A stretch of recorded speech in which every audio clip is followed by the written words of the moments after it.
What makes Pat a great finish man? Everybody says he's the best in the business. Pat's ability as a finish man was based on the fact that he could, like a lot of guys, I had it, I think, and I think Mankind had it, and Dynamite Kid had it. Just examples of 4 guys that come to mind. That could predict, they could see it all take place like a movie. I mean, I can tell you, like the match I had with Bulldog at Wembley Stadium. I saw the exact same match run through my head for 2 months before I ever had it. I mean, I could just predict it like watching a movie. It's like lying back in the bed. Yeah, you can see the whole thing. You know exactly how it's going to go, and you know how the fans are going to react because you're picturing in your head the kick out, and then you get up and take them over a headlock, and then you go into the next spot, and how you're going to get into. I always had an ability to run the whole thing through my head, and I can remember with Pat, the same thing. I would tell Pat, because actually when I worked for my father, Stampede Wrestling, I had to, even when I was refereeing, I had to relay sometimes 9 different finishes back to the dress room for 9 different matches from one side to the other because the dress rooms were separated. So I learned finishes. I learned how to end matches and different ways to do it. And then when I got in the business, right away I got in the business. It was my responsibility to give wrestlers their finishes. So then I would go back to what I learned refereeing and start going, okay, this is what you're going to do in the first match. And the second match is doing this. The third match. And I'd have an idea. And you learn how to, like when I went to WWF, where a lot of guys thought I was just some just young rookie kind of thing. I was not a rookie. I've been in business 6 years, booking my dad's territory in a really hard style, realistic style wrestling territory where realism was everything. And I was able to sit with Pat Patterson in the dressing room. I can remember always right off the bat, I'd say, I would run finishes by him. Like, oh, I'm like this. And I can remember Pat Patterson would listen to me, and I could tell he would be running what I was saying. He'd see it all in his head the same way I did. I can remember Pat looking at me and going, you can do that? And I'd look at him and go, yeah, I can do that. He goes, show me.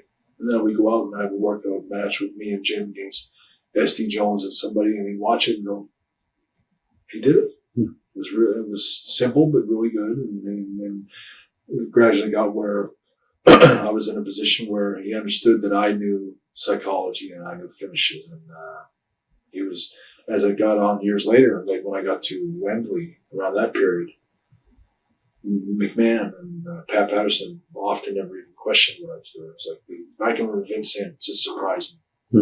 You don't even have to tell me what you're going to do. Just go up there and do it.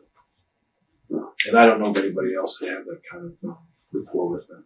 Besides the Wembley Stadium match, was there any other matches where you planned out and you executed it to perfection? Like, you were like, it was perfect in every sense? Or was there that one match that you sat back and goes, wow, that was just like I wanted, just how I figured it out to me?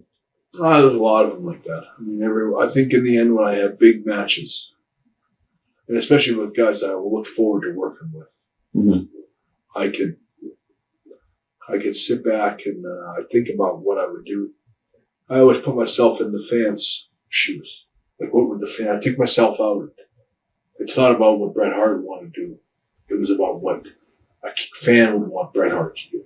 Like, if you were a fan of Bret the Hitman Hart and you were a fan of Kevin Nash and we're wrestling for the title in Survivor Series, how would you see the match going?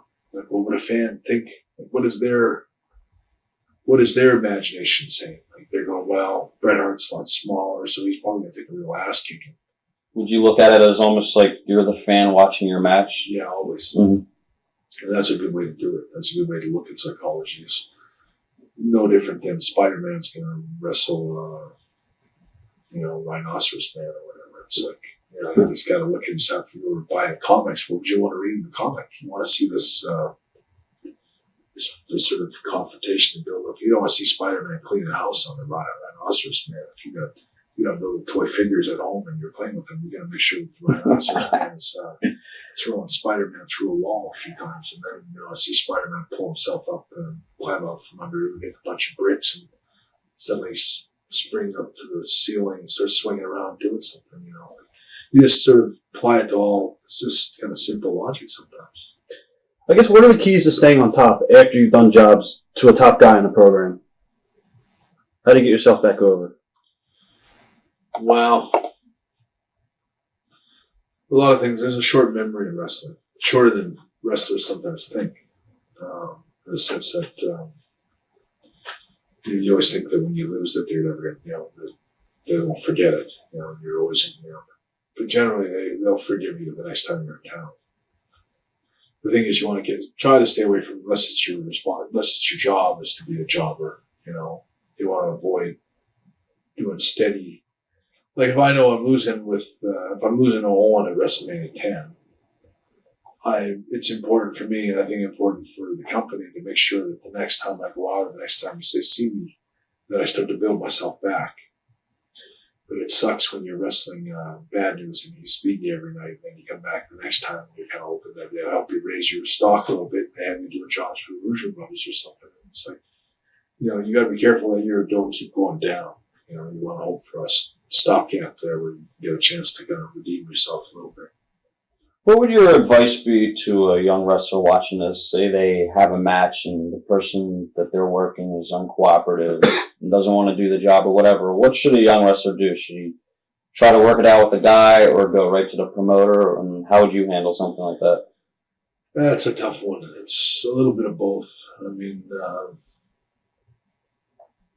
you know, sometimes you gotta look at whether it's on purpose, whether it's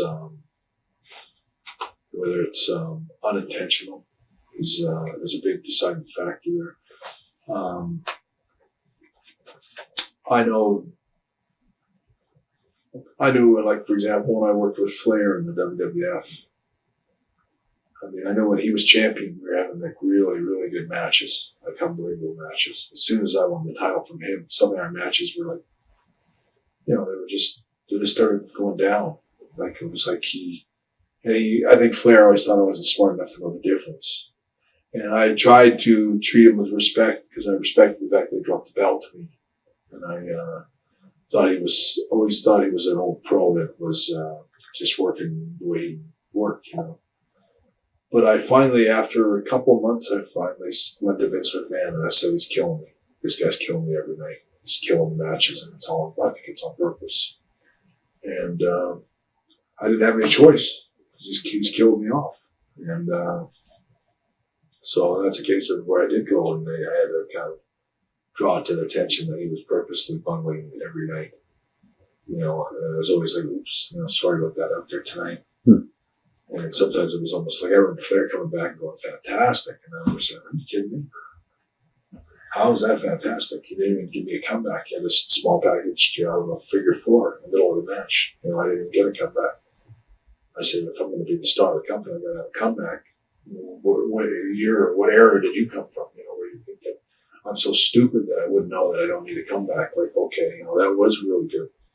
You know, Flair was a guy that was a little tricky in there.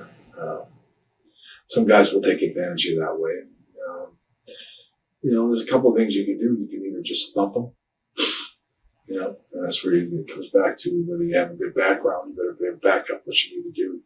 Sometimes you have to be a little forceful. You have to start throwing somebody around and start slamming them through the floor and stuff like that. Make them, you know, you want to work with me or work against me.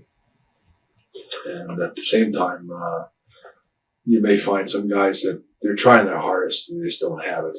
And that doesn't do any good to go at it that way. Then if you're going to start stiffing somebody or struggling with them, you're only going to make things harder. And I think if you're a smaller guy, you better be careful messing around with a bigger guy.